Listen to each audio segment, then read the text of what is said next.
इस सिलसिले में नीतीश कुमार को, तेजस्वी यादव को और देश के वजीर आजम नरेंद्र मोदी को, तीनों को बिहार की जनता से माफी चाहनी चाहिए।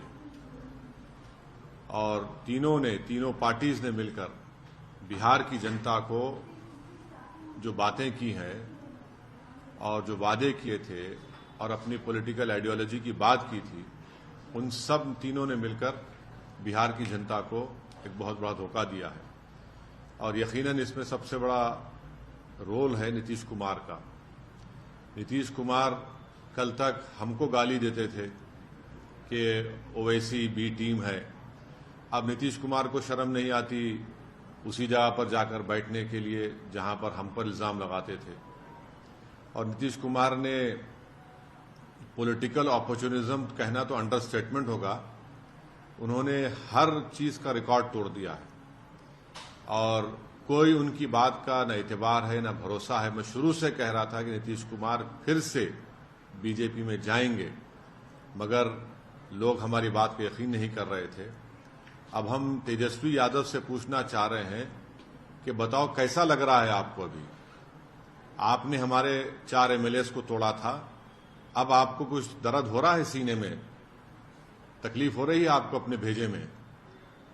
अब आपको मालूम हो रहा है कि जो खेल आप हमसे खेले थे वही खेल आपसे हो गया।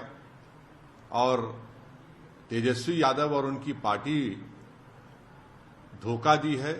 2 मर्तबा नीतीश कुमार को उन्होंने मुख्यमंत्री बनाया। बताइए अब क्या हासिल हुआ आपने?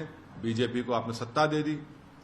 नीतीश कुमार तो सिर्फ अभी तो नाम के मुख्यमंत्री रहेंगे, हुकूमत चलेगी बिहार में आरएसएस की और नरेंद्र मोदी की। हम तो यही चीज को रोकना चाह रहे थे। एमआईएम पार्टी इसी को रोक रही थी। और जब हमारे सीमांचल की जनता ने एमआईएम के 5 विधायक को कामयाब किया तो हमने तो जब उनके स्पीकर के इलेक्शन में तायद की थी गठबंधन के। मगर तेजस्वी यादव को और उनके परिवार को ऐसा लगता है कि बिहार की जनता एक तरफ और उनके परिवार से कोई भी मुख्यमंत्री बन जाए। नीतीश कुमार को लगता है कि मैं जब तक जिंदा रहूं मुख्यमंत्री रहूं, और बीजेपी को लगता है कि भाई हर चीज हमको मिल जाए, चाहे कुछ भी हो, किस तरीके से हो जाए। देश के प्रधानमंत्री का भाषण मुझे याद आ रहा है जब नीतीश कुमार ने वो ऑब्जेक्शनेबल बातें कही थी महिलाओं के बारे में। देश के प्रधानमंत्री ने कहा था क्या गंदगी फैला रहे हैं, और देश के प्रधानमंत्री ने महिलाओं से वादा किया था कि मैं आपको इन लोगों से बचाऊंगा। अब देश के प्रधानमंत्री खुद नीतीश कुमार को बाजू बिठाकर चाय पिला रहे हैं। तो इसका टोटल ये है कि बिहार की जनता का एक बहुत बड़ा नुकसान और धोखा उनको दिया जा रहा है। बिहार में डेवलपमेंट रुक चुका है, अफसरशाही बढ़ चुकी है, और हम तो शुरू से सीमांचल की लड़ाई लड़ते आए, लड़ते रहेंगे। और इससे जनता को फिर से मालूम हो गया कि एमआईएम और ओवैसी जो बात कह रहा था कि सेकुलरिज्म, पॉलिटिकल सेकुलरिज्म सिर्फ इस्तेमाल किया जाता है भारत के मुसलमानों को धोखा देने के लिए, और अब की बार फिर से धोखा दिया गया है बिहार के मुसलमानों को सिर्फ सत्ता में आकर बैठने के लिए।